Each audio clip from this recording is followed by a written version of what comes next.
she is. Tiki tour, or other how people maybe call it over there, the Kiwis tiki tour. Yeah, Lagoon 42 model from 2018, brand new, and we're taking it to Trinidad and Tobago, Tomako. I don't know how you say it. My name's Mikel, and I am currently working as crew for Halcyon Yachts on this delivery of this wonderful new catamaran. And yeah, so we are currently in Lanzarote, so a third way through. We've done 1,600 nautical miles. We have 2,600, 2,700 left. So the first stage was from Hamble to Guernsey, and so that was not, I think it was a bit less than 100 nautical miles, and we left Hamble early in the morning, went past the Needles, and then basically managed to get to Guernsey really early in the morning. So we need to sort some stuff out in Guernsey, and then left Guernsey the same day, and we left Guernsey to go to Camaret to get some fuel, because there's a 24-hour self-service fuel dock over there, and Camaret is also a very beautiful little stopover. But they ran out of fuel, so we had to go to Brest, which is a big maritime port about 5 miles away, but it's huge. So we went there, filled up fuel, and then left to go across Biscay. We had very low winds and very little swell, so it was a lot of motoring. We got one decent day of sailing out of it, but yeah, so Biscay was tame, let's say. So we got across Finisterre in time. We got a little bit of fog just at Finisterre, it's quite usual, and we got into Vigo, not Vigo itself, we got into Bayona, the little town of Bayona, and that was very nice, actually. Pretty nice, isn't it? This is the town of Bayona. We are in Galicia. That's how you say it. Galicia. Galicia. Galicia. Yes. Beautiful town. We stopped here a few days ago. A very cold front coming from the north, with winds that come from a speed that might be higher than 30, 35 knots. You don't want to be there in a catamaran with 6 meter swell and 35 knots winds. So we decided to stop in the small town of Bayona because it's protected by islands, and it's also protected by a big bay, as you might see. Obviously, we all know that the ultimate goal is to take the boat to the Caribbean, and it's going to take us a little while. It's only been a week I've been at sea. We've been at sea, there's 3 of us. 2 brilliant sailors with a lot of experience, decades of experience in what could be racing, sailing, delivery. Yeah, they know their stuff. Good window of maybe 7 to 10 days. We'll take it straight to Lanzarote.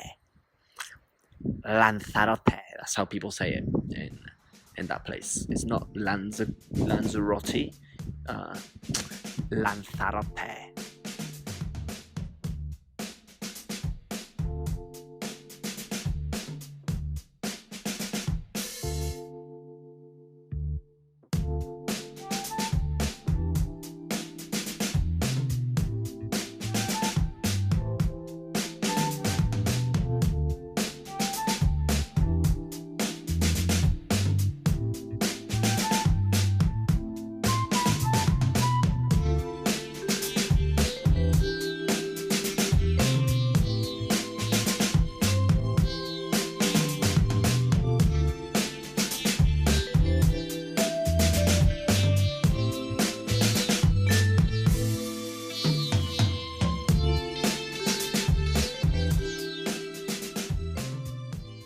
We left Bayona to get to Lagos, and down the Portuguese coast, again some motoring, and then we got some decent sailing, but it started becoming relatively lumpy, and we got some squalls, so wind was coming up from 35, 40 knots. We got a sudden gust of 45 knots.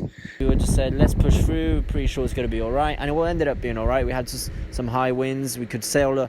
We got did some good progress. The sea was quite lumpy. There was quite a lot of swell. It's a period of time where you get a lot of swell in early November. That's when big waves come into the Portuguese coast. You know, that's the big wave surfing is famous, and it's this time of the year. But no, the Tiki managed it really well. No issues at all with that. We stayed in Lagos overnight, fueled up, and left Lagos to do the longer stretch. Let's say, well, the longest stretch until now, which was Lagos to Lanzarote, which is here, Marina Rubicon, and that was really nice. We got some steady winds. We had a really good day of sailing where we were averaging 8 knots, and pretty fun. Clear blue skies. It was starting to get warmer and warmer, which was obviously really pleasant. I'm not a cold weather kind of person, so you know, this is the stuff I like. So we did that crossing in less than 4 days, and we end up here in Lanzarote in Marina Rubicon, which is a brand new marina. I believe it's been built in the past 10 years, and it's interesting to say the least. Marina Rubicon.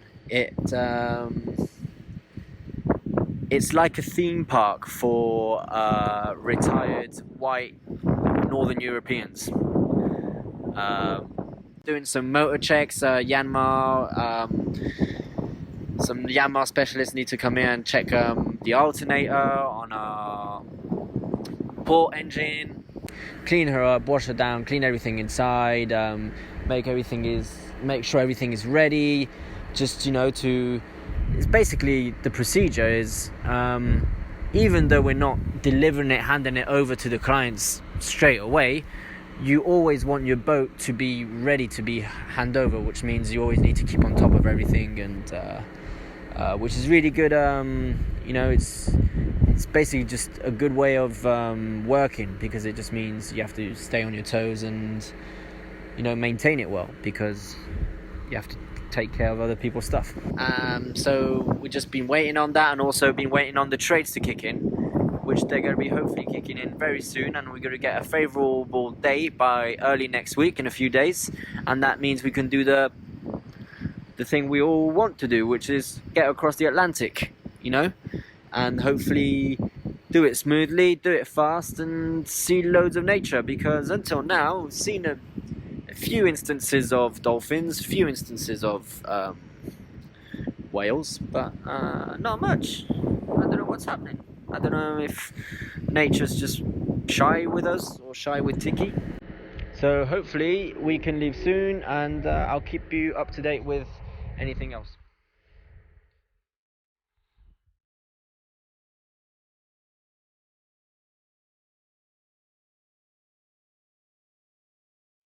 Yeah.